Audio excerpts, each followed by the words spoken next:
Here I have my phone Hammer Energy, and let me show you how to use Do Not Disturb mode on the following device.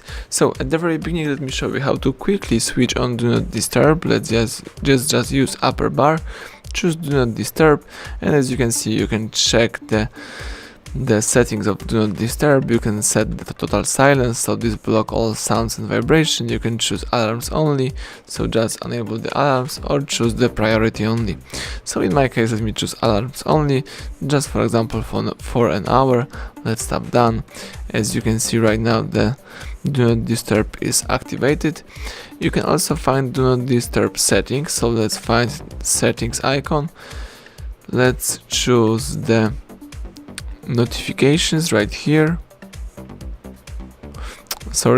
Let's choose the sound, and under sound tab you've got Do Not Disturb. Let's choose it.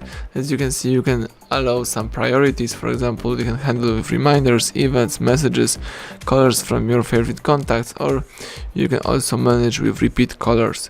You can go back, you can check and enable some automatic rule. For example, you can turn on Do Not Disturb every weekend, every weeknight, or add some other rule.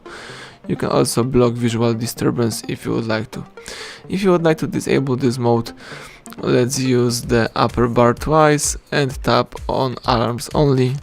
Right now, Do Not Disturb is deactivated. You can use your device in a normal mode. So thank you for watching. Please subscribe our channel and leave thumbs up under the video.